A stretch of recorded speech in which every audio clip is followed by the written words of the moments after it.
Hi guys, ngayon gawa tayo ng shomai. This is my own version of shomai. Ito yung mga ingredients. Nakalimutan kong pakita sa inyo yung itlog kanina. We have 4 eggs. As you can see, I put it already on top. And that is our ground meat. At nilagyan ko na rin ng seasoning. At saka, ito yung spring onion natin. And carrots, and of course black pepper, at saka yung garlic powder. So yan lang yung ingredients ng shomai natin, at saka yung shomai pepper. So yan na yung carrots na niya, at saka yung spring onion. Mince din yung spring onion. Tapos this is the black pepper. Then, lagyan natin ng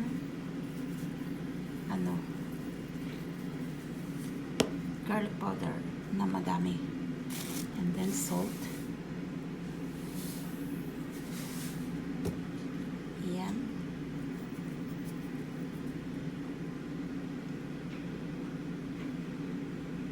Saka natin i-mix. Okay? Mix natin. I-mix mo lang siya. So, mix it together and then wrap it. Samahan niyo ako. So, ngayon, balutin na natin. Ito yung wrapper natin.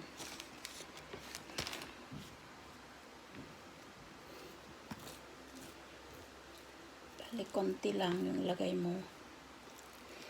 Konti lang ilagay natin dahil hindi niya makakaya pag malaki masyado.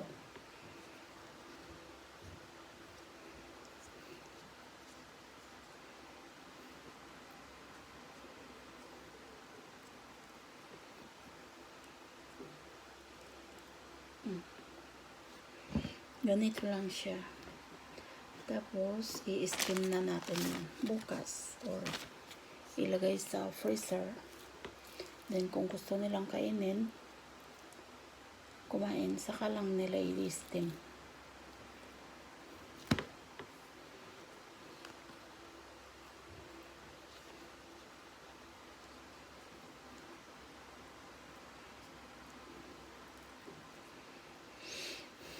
Nakakabagot nga lang gawin dahil maliit. Dapat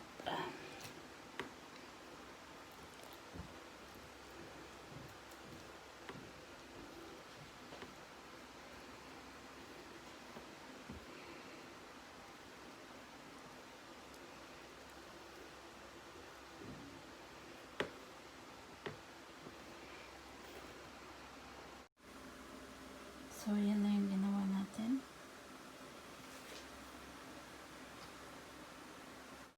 Tapos, may konti na tayong naluluto dito. Para kay Kenneth mamaya baon niya. At saka si Kukoy. Merienda nila. Okay. So, this is for tonight. Thanks for watching. See you again next time. That is our dumplings. Bye.